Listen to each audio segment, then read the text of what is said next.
أعوذ بالله من الشيطان الرجيم بسم الله الرحمن الرحيم والذين يصلون ما أمر الله به أن يؤصل ويخشون ربهم ويخافون سوء الحساب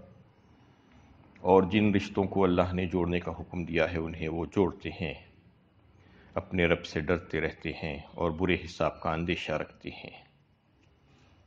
یہ سورہ رعد کی 21 نمبر کی آیت ہے۔ اس آیت میں اور اس سے پہلے کی آیتوں میں بھی اللہ تعالیٰ کی ان فرمانبردار اور اطاعت گزار نیک بندوں کا تذکرہ اور ان کے اوصاف بیان ہو رہے ہیں۔ اس آیت کے پہلے حصے میں فرمایا گیا کہ اللہ تعالیٰ نے جن رشتے ناتوں کو جوڑنے کا حکم دیا ہے، جو رشتہ داروں کے ساتھ حسن و سلوک اور ان کے حقوق ادا کرنے کہا، اس کو وہ حضرات پورا کرنے کی کوشش کرتے ہیں، کیونکہ انسان کا اس معاملے میں بڑا امتحان ہوتا ہے کہ وہ اپنے رشتہ داروں کے ساتھ کیسا سلوک کرتا ہے۔ صلہ رحمی ایک بہت بڑی اخلاقی خوبی ہے۔ صلہ رحمی اور تعلقات کو جوڑے رکھنے کے سلسلے میں قرآن کریم اور آپ صلی اللہ علیہ وسلم کی متعدد ارشادات موجود ہیں، بڑی خاص طور پر۔ تو اس سلسلے میں وہ لوگ احتیاط سے کام لیتے ہیں اور رشتہ داریوں کو قائم رکھنے کے سلسلے میں حتی الامکان کوشش کرتے ہیں اور ان کے حقوق کی ادائیگی اور ان کی خبرگیری کرنے کی کوشش کرتے رہتے ہیں۔ وَيَخْشَوْنَ رَبَّهُمْ، اور ایک صفت ان کی یہ ہے کہ اپنے رب سے ڈرتے رہتے ہیں، یعنی نیکی کی راہ پر چلنے کے باوجود بھی ان کو اندیشہ رہتا ہے۔ کس طریقے سے ڈرتے ہیں؟ کیا یہ ڈرنا ان موذی جانوروں سے ڈرنے جیسا ہے، یا درندوں سے ڈرنے جیسا ہے؟ نہیں، بلکہ یہ ڈرنا تو اس جیسا ڈرنا ہے جیسا اولاد اپنے ماں باپ سے ڈرتی ہے، شاگرد اپنے استاد سے ڈرتا ہے۔ کیسے ڈرتا ہے وہ؟ ان کی عظمت، ان کی محبت کی وجہ سے۔ ایسا ہی اللہ تعالیٰ کی عظمت، اس کی کبریائی، اس کی محبت، اس کی ربوبیت کی وجہ سے وہ ڈرتے رہتے ہیں، خیال رکھتے ہیں۔ وَيَخَافُونَ سُوءَ الْحِسَابِ، کہ اپنے رب سے اس لیے ڈرتے ہیں کہ برے حساب کا وہ اندیشہ رکھتے ہیں۔ ان کو خوف آتے رہتا ہے کہیں ہم سے باس پرس نہ ہو جائے۔ اتنے نیک کام کرتے ہیں، اللہ تعالیٰ کی فرمانبرداری میں زندگی گزارتے ہیں، اس کے باوجود ان کو اپنے کاموں پر ناز یا غرہ نہیں ہوتا،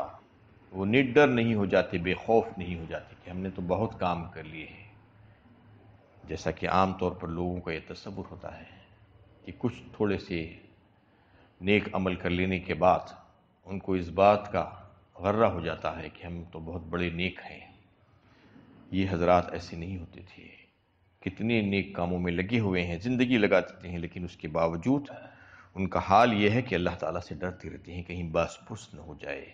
یہ اندیشہ ہی ان کی زندگیوں کو محتاط بنا دیتا ہے اور نیکی کی راہیں ان پر کھلتی جاتی ہے۔ اس تعلق سے وہ بڑے فکر مند رہتے ہیں، بے فکر ہو کر زندگی نہیں گزارتے، اور یہ سوچتے رہتے ہیں کہیں ہمارا حساب مشکل نہ ہو جائے۔ اللہم حاسبنی حسابا یسیرا، جو دعا ہے اللہ کے نبی صلی اللہ علیہ وسلم کی، جو امت کو کرنا سکھائے ہیں، کہ اللہ تعالیٰ سے ہمیشہ یہ دعا مانگنا چاہیے کہ اے اللہ میرا حساب آسان کر دیجئے۔ یعنی جس کا حساب مشکل ہو گیا، جس کی باس پرس شروع ہو گئی، جرح شروع ہو گئی، اور جس کے ایک ایک لمحے کا حساب لینا شروع کر دیا گیا، ذرے ذرے کا حساب لینا شروع کر دیا گیا، تو پھر تو وہ بچ ہی نہیں پائے گا۔ وہی بچ پائے گا جس پر اللہ تعالیٰ اپنا فضل اور اپنی رحمت فرما دے۔ فَأَمَّا مَنْ آتَى وَاتَّقَى وَصَدَّقَ بِالْحُسْنَى، یہ صفت ہوتی ہے ان حضرات کی۔ سورہ واللیل میں فرمایا گیا 30ویں پارے میں کہ وہ دیتے ہیں اللہ کی راہ میں، اور پھر ڈرتے ہیں، اور پھر تصدیق کرتے ہیں ساری سچائیوں کی، جنت کی، اللہ کی، اللہ کے کلام کی، رسول اللہ صلی اللہ علیہ وسلم کی، سب کی تصدیق کرتے ہیں۔ دینے کے باوجود، کرنے کے باوجود بھی ڈرتے ہیں، عمل کرتے ہیں اس کے باوجود بھی ڈرتے ہیں، پتہ نہیں قبول ہوگا یا نہیں ہوگا۔ نہ کرنے کے باوجود نڈر ہو جاتے ہیں بہت لوگ، کچھ بھی نہیں کرتے ہیں، تھوڑا بہت کر لیا اور بہت نڈر بے خوف ہو جاتے ہیں۔ یہ صفت ان حضرات کی نہیں، بلکہ ان حضرات کی صفت تو یہ ہے کہ دینے کے بعد بھی، کرنے کے بعد بھی، نیکیوں کے کرنے کے باوجود بھی ڈرتے رہتے ہیں۔ وَيَخَافُونَ سُوءَ الْحِسَابِ مَن نُوقِشَ الْحِسَابَ عُذِّبَ، فرما دیا گیا جس کا حساب کتاب لے لیا گیا تو پھر وہ تو عذاب سے بچ ہی نہیں پائے گا۔ اس کا مطلب یہ ہے کہ آسانی کے ساتھ اللہ تعالیٰ نکال دے، یہ دعا کرتے رہتے ہیں، جرح نہ ہو، بس پیشی ہو اور آگے بڑھا دیا جائے، اسی میں کامیاب ہو سکتا ہے انسان۔ ورنہ اگر حساب کتاب ذرے ذرے کا حساب لیا جانا شروع کر دیا گیا تو پھر کوئی بچ نہیں پائے گا سوائے اللہ تعالیٰ کے ان لوگوں پر جو اللہ نے جن پر فضل فرما دیا اور رحم فرما دیا، بس وہی بچ پائیں گے۔ تو اس وجہ سے وہ اس دن کے خوف سے لرزاں و ترساں ہوتے ہیں۔ ان المتقین فی جنات وعیون، ان المتقین فی جنات ونعیم۔ آپ دیکھیں گے کہ جنتیوں کی صفت جب بیان کرتے ہیں اللہ تعالیٰ، جنتیوں کے تعلق سے بات بیان ہوتی ہے تو بار بار یہ جو ہے متقی کا تذکرہ وہاں پر آتا ہے۔ وہ متقی ہوں گے جو جنتوں میں ہوں گے، سایوں میں ہوں گے، نعمتوں میں ہوں گے۔ صرف عمل کرنے والے نہیں کہا گیا۔ عمل کیسا عمل؟ عمل کرنے کے بعد ڈرنا، ڈرنے والا عمل، عمل کر کے جو ہے نڈر ہونے والا عمل نہیں، اور اپنے عملوں پر نازاں ہونے والا عمل نہیں، بلکہ عملوں پر ڈرنے والا، اللہ سے خوف کرنے والا کہ پتہ نہیں یہ مطلوبہ عمل ہے یا نہیں ہے، اللہ تعالیٰ اس کو قبول فرمائیں گے یا نہیں قبول فرمائیں گے، نہیں معلوم۔ یہ ڈر اور خوف جو انسان کو رہے گا، اور آگے اپنے حساب و کتاب کے تعلق سے جو فکر مند رہے گا، آخرت کی جواب دہی، جزا و سزا، اللہ کی روبرو حاضری، تو پھر وہی کامیاب ہوگا، اسی کو کامیابی ملے گی، وہی جنت کا حقدار اور مستحق ہوگا۔ وَالَّذِينَ صَبَرُوا ابْتِغَاءَ وَجْهِ رَبِّهِمْ وَأَقَامُوا الصَّلَاةَ وَأَنفَقُوا مِمَّا رَزَقْنَاهُمْ سِرًّا وَعَلَانِيَةً وَيَدْرَؤُونَ بِالْحَسَنَةِ السَّيِّئَةَ أُولَئِكَ لَهُمْ عُقْبَى الدَّارِ، اور جنہوں نے اپنے رب کی رضا حاصل کرنے کے لیے صبر کیا اور نماز قائم کی اور ہمارے دیے ہوئے رزق میں سے کھلے اور چھپے خرچ کیا اور برائی کو بھلائی سے دور کرتے رہے، تو یہی لوگ ہیں جن کے لیے عاقبت کا گھر ہے۔ مزید اور خوبیوں کا بیان اس آیت میں اللہ تعالیٰ فرما رہے ہیں ان حضرات کی، اور ایک خوبی ان کی یہ کہ انہوں نے اپنی رب کی رضا حاصل کرنے کے لیے صبر کیا۔ مطلب یہ ہے کہ صبر کے معنی تو آپ جان چکے ہیں، آپ کو پتہ ہے، متعدد بار آپ کے سامنے صبر کسے کہتے ہیں کہا گیا۔ یعنی صبر تو وہ ہے کہ اللہ تعالیٰ سے ڈر کر اللہ تعالیٰ کی خاطر آدمی حق پر ثابت قدم رہے، اور اللہ کی عبادت اور اطاعت کے لیے جو تکلیفیں اس کو برداشت کرنا پڑے، جو مشقتیں اس کو برداشت کرنی پڑے، اور اللہ تعالیٰ کی نافرمانیوں سے بچنے کے سلسلے میں اللہ تعالیٰ نے جن کاموں کو نہ کرنے کا حکم دیا ہے اور جن سے منع کیا ہے، جو حرام اور ناجائز قرار دیا ہے، اس سے بچنے کے سلسلے میں جو تکلیف اس کو برداشت کرنی پڑے گی، اور جو بدحالی اور بیماری اور فکروں اور آفتوں اور پریشانیوں اور مصائب اور مصیبتوں کو جھیلنے کے سلسلے میں جو تکلیفیں اس کو برداشت کرنے پڑے گی، اور لوگوں کی اصلاح اور اللہ کی راہ میں جدوجہد کے سلسلے میں عزم و ہمت سے کام لینے کے سلسلے میں جو تکلیفیں اس کو برداشت کرنی پڑے گی، یہ سب کی سب مومن کی پوری زندگی صبر کی زندگی کہلاتی ہے۔ جیسا کہ اس سے پہلی آیت میں جو ہے یہ تفصیل کے ساتھ آپ پچھلے درس میں بات سن چکے ہیں کہ وہ لوگوں سے رشتے ناطے قائم رکھنے کے سلسلے میں بہت مشقتیں اٹھاتے ہیں، کیونکہ ایسا تو کرنا ہی پڑتا ہے۔ اپنے رشتہ داروں کے ساتھ ان سے تعلقات جوڑے رکھنے کے سلسلے میں اپنی انا کو فنا کرنا پڑتا ہے، اور خلاف مزاج، خلاف طبیعت، خلاف نفس بہت سی باتوں کو برداشت کر لینا پڑتا ہے، تب کہیں جا کر رشتے جو ہے ناطے چل سکتے ہیں۔ ورنہ آج کل جیسا جو ایک عام ماحول پیدا ہو گیا کہ تھوڑی سی ناراضگی، تھوڑے سے خفا ہو گئے اور رشتہ ہی توڑ لیا، تو یہ حضرات ویسے نہیں تھے، بلکہ اللہ تعالیٰ کا جو حکم ہے کہ ان رشتوں کو جوڑے رکھو، ان رشتوں کے بنانے والا میں ہوں، اس رشتوں کو توڑنے کا تم کو کوئی حق اور اختیار نہیں دیا گیا ہے، تو بس وہ اس پر قائم رہتے ہیں، اس سلسلے میں بھی صبر کرتے ہیں۔ بہت بڑا صبر کرنے کی ضرورت ہے، تو یہ سارے موقعوں پر جو ہے صبر کرتے ہیں۔ صبر تو یہی ہے کہ پہلے ہی مرحلے پر انسان کو صبر آ جائے، ورنہ بعد میں تو صبر آ ہی جاتا ہے۔ الصبر عند الصدمۃ الاولی، فرمایا سب سے پہلے مرحلے میں جب انسان کو تکلیف پیش آ جائے، کوئی حادثہ پیش آ جائے، کوئی مشکل اور پریشانی پیش آ جائے، تو فوراً یہ کہے ان للہ و انا الیہ راجعون، یہ سب اللہ کی طرف سے ہے، مجھے جو کچھ بھی دیا گیا ہے اللہ ہی کی طرف سے ہے، اور مجھے بھی جو ہے اللہ ہی کے پاس جانا ہے، اور میں پورے کا پورا اللہ ہی کا ہوں۔ اس میں سے اگر اللہ تعالیٰ نے کچھ لے لیا تو وہ اللہ ہی کا تھا، اس نے لے لیا، یہ سوچ کر صبر کر لینا، یہ سب سے پہلے موقع پر کر لینا اصل صبر ہے، ورنہ رونے دھونے کے بعد تو صبر آ ہی جاتا ہے۔ تو صبر اسی کو کہتے ہیں کہ اللہ کا حکم سمجھ کر، اللہ کی رضا جوئی کے خاطر، اللہ کے نزدیک اس صبر کی قدر و قیمت ہے جو صرف اور صرف اس کی رضا حاصل کرنے کے لیے کیا جائے۔ اگر یہ مقصد پیش نظر نہ ہو تو صبر میں کسی انعام کی توقع نہیں کی جا سکتی، ورنہ دوسرے طور پر بھی انسان صبر کر ہی لیتا ہے۔ مشکلیں اور پریشانی آتی ہے تو یہ سوچتا ہے کہ بس یہ چکر ہے دنیا کا، یہ ہو رہا ہے، وہ سوچ کر اگر وہ سوچ کر برداشت کر رہا ہے تو پھر اس کو وہ صبر کا پھل نہیں ملنے والا ہے۔ وہ صبر جو اللہ تعالیٰ کے لیے نہیں کیا تھا، یہ سوچ کر نہیں کیا تھا کہ یہ سارے فیصلے اللہ کے ہیں اور میں اللہ کو راضی اور خوش کرنے کے لیے اس کو جھیل لوں گا اور سہ لوں گا، اگر یہ سوچے گا تو پھر انما یوفی الصابرون اجرهم بغیر حساب۔ اور بہت ساری جو ہے اللہ تعالیٰ کی طرف سے بشارتیں دی گئی ہے ان تمام حضرات کے لیے جو اللہ کے لیے صبر کر لیتے ہیں۔ تو صبر کرنا کوئی آسان کام نہیں ہے۔ صبر، ایسے موقعوں پر صبر کے لیے اللہ تعالیٰ سے دعا مانگنی چاہیے کہ اللہ تعالیٰ ہم کو توفیق دے، ہم کو صبر کرنا آسان کر دے۔ یہ جو ہے اللہ تعالیٰ اس کو عطا فرما دیتے ہیں تو پھر وہ بندہ جو ہے اللہ تعالیٰ کا پسندیدہ بندہ ہو جاتا ہے۔ وَأَقَامُوا الصَّلَاةَ، اور نمازوں کو قائم کرتے ہیں وہ حضرات۔ ایک بڑی صفت یہ ہے کہ نمازوں کو قائم کرنے والے، جہاں جہاں پر قرآن پاک میں نمازوں کے ادا کرنے کا تذکرہ آیا ہے وہاں پر نمازوں کے قائم کرنے کی بات آئی ہے۔ نمازوں کو پڑھنا نہیں، جیسا عام طور پر ایک تصور ہوتا ہے نماز پڑھ لی کا۔ نماز کو قائم کرنا، قائم کا مطلب یہ ہے کہ سیدھا کھڑا کر دینا، جس طریقے سے حکم دیا گیا ہے بالکل اس میں کسی قسم کے کوئی رد و بدل کیے بغیر اس کو ویسا ہی کرنا، جیسا کہ اللہ تعالیٰ نے حکم دیا ہے کہ 5 وقت نمازیں ہیں فرض دن میں تمہارے اوپر، تو 5 وقت نمازیں پڑھنا،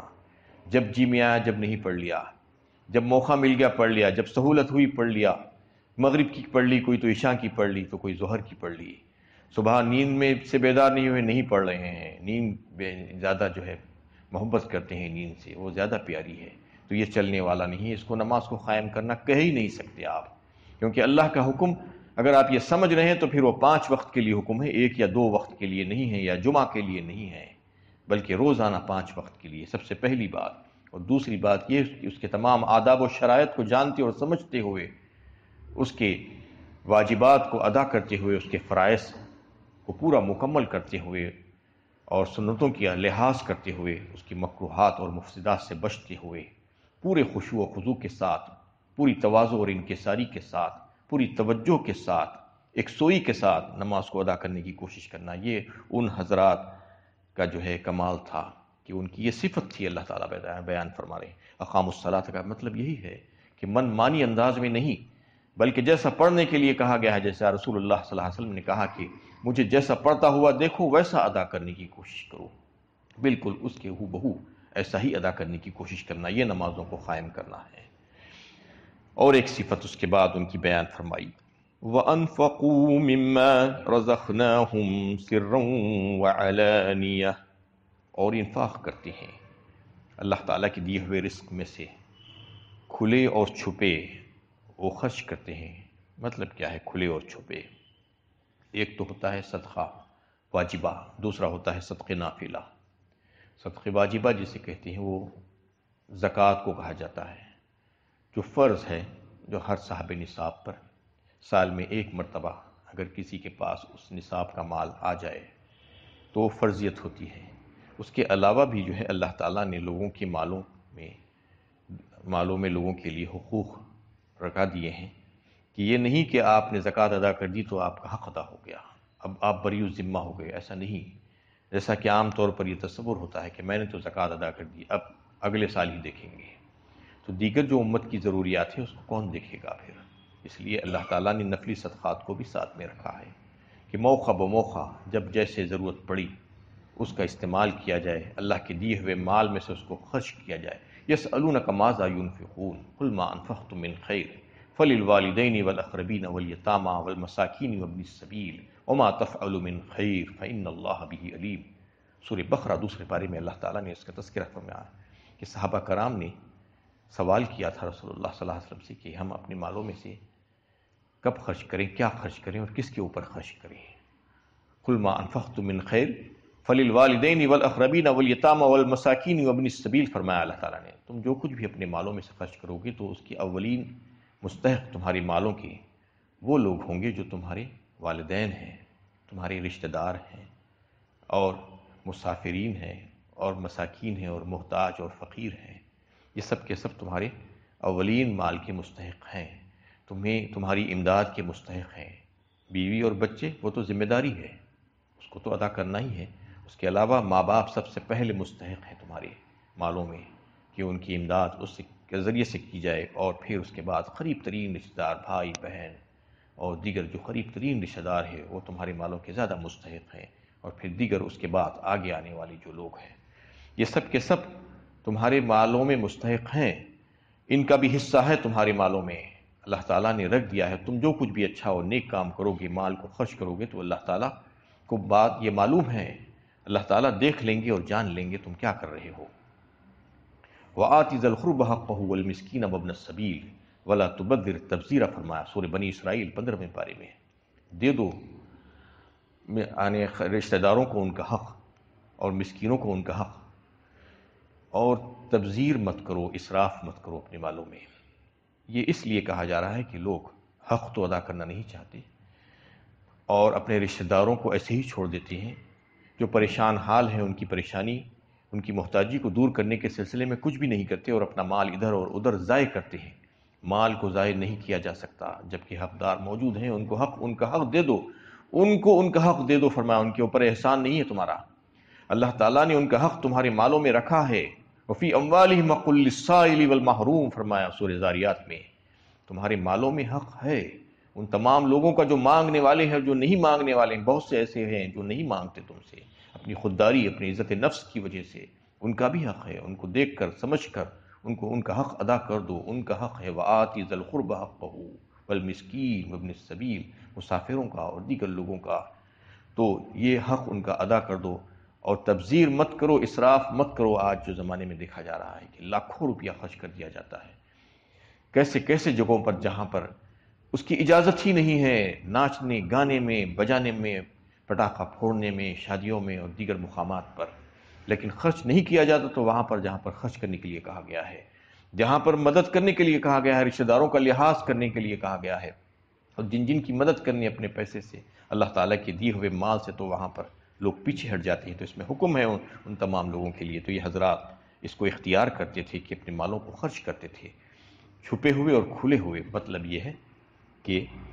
جو زکوٰۃ ہے اس کو کھول کر دیا جانا چاہیے، واضح طور پر دیا جانا چاہیے، تاکہ معلوم ہو کہ یہ فریضہ ادا کیا جا رہا ہے، جیسا کہ نماز ہے۔ فرض نماز کو چھپ کر پڑھنا نہیں ہے، بلکہ آ کر باضابطہ اعلان کے ساتھ مسجد میں آ کر ادا کرنا ہے۔ اسی طریقے سے جو فرض صدقات ہیں اس کو زکوٰۃ کو کھول کر دیا جانا چاہیے، اور جو نفل صدقات ہیں اس کو چھپا کر دیا جانا چاہیے، اس لیے کہ آپ کو اپنی بڑائی کا احساس نہ ہونے پائے، کہیں تکبر نہ آ جائے، آپ کا نفس موٹا نہ ہو جائے کہ میں نے تو اتنا خرچ کیا ہے لوگوں کے سامنے بتانے کے لیے۔ نہیں، نفلی صدقات چھپا کر بند مٹھی میں ادا کرنا چاہیے، اور لوگوں کی جو ہے مدد کرنا چاہیے اس سلسلے میں۔ تو یہ دونوں صدقات کا تذکرہ فرمایا کہ وہ حضرات میں یہ خوبی ہوتی ہے۔ وَيَدْرَؤُونَ بِالْحَسَنَةِ السَّيِّئَةَ، اور پھر وہ برائی کو بھلائی سے دور کرتے ہیں۔ ان الحسنات یذہبن السیئات، فرمایا ایک مقام پر، بے شک نیکی برائیوں کو ختم کر دیتی ہے۔ مطلب یہ ہے کہ برائی کو جو ہے نیکی کے ذریعے سے ہی ختم کیا جا سکتا ہے، کہ کوئی کام خراب ہو جائے، کوئی گناہ ہو جائے تو فوراً اطاعت اور فرمانبرداری میں لگ جانا چاہیے، اور نیکی کے کاموں میں اپنے آپ کو لگا لینا چاہیے۔ یہی اصل ہے۔ گندگی کو گندگی سے دور نہیں کیا جا سکتا، بلکہ اگر کپڑا گندا ہو جائے تو اس کو پانی سے صاف کیا جاتا ہے۔ بالکل اسی طریقے سے برائی اگر ہو جائے، گناہ ہو جائے، انسان ہے تو اس کو دھونے کا طریقہ یہ ہے کہ نیکی کے کام کرنا شروع کر دینا چاہیے۔ اللہ کے نبی صلی اللہ علیہ وسلم نے ایسا ہی حکم دیا ہے کہ بدی کو برائی کو نیکی سے مٹاؤ، یعنی اگر کبھی بدی ہو جائے، برائی ہو جائے، گناہ ہو جائے تو پھر اس کو نیکی کر کر یعنی اس کا اثر ختم کر دینے کی کوشش کرو، اس قدر نیکیاں کرو کہ وہ برائی کا اثر تمہارے پاس سے جاتا رہے۔ تو یہی ہونا چاہیے کہ برائی کو بھلائی سے مٹانے کی کوشش کرنا، اور اسی کا حکم اس میں دیا گیا ہے، اولئک لہم عقبی الدار، اور پھر فرما دیا یہ لوگ ہیں جن کے لیے عاقبت کا گھر ہے۔ عاقبت مطلب آخرت، آخرت والی زندگی، بہترین گھر اللہ تعالیٰ نے ان کو مہیا کیا ہے ایسے لوگوں کے لیے جو اللہ تعالیٰ کی بات سن کر اللہ تعالیٰ کی فرما برداری میں اپنی زندگی کو گزارتے ہیں، اور ان پورے احکامات کو پورا کرنے کی کوشش کرتے ہیں جس کو کرنے کا اللہ تعالیٰ نے حکم دیا ہے، ان رشتے ناتوں کو جوڑے رکھتے ہیں جن کو اللہ تعالیٰ نے جوڑنے کا حکم دیا ہے، اور اللہ کی رضا جوئی کے لیے صبر کرتے ہیں، اور نماز کو قائم کرتے ہیں، اور اپنے مالوں میں سے جو ہے کھلے اور چھپے خرچ کرتے ہیں۔ یہ ساری خیر اور بھلائی کے کاموں میں وہ آگے آگے بڑھ جاتے ہیں، تو پھر ان کے لیے سوائے جنت کے اور کچھ نہیں ہے۔ آگے کی آیت میں اس جنت کا تذکرہ، اور پھر اس میں ان کے ساتھ کون کون ہوں گے اللہ تعالیٰ کے انعامات میں شامل، اس کا تذکرہ آ رہا ہے۔ اللہ تعالیٰ سے دعا ہے کہ اللہ تعالیٰ ہمیں صحیح علم و عمل کی توفیق عطا فرمائے۔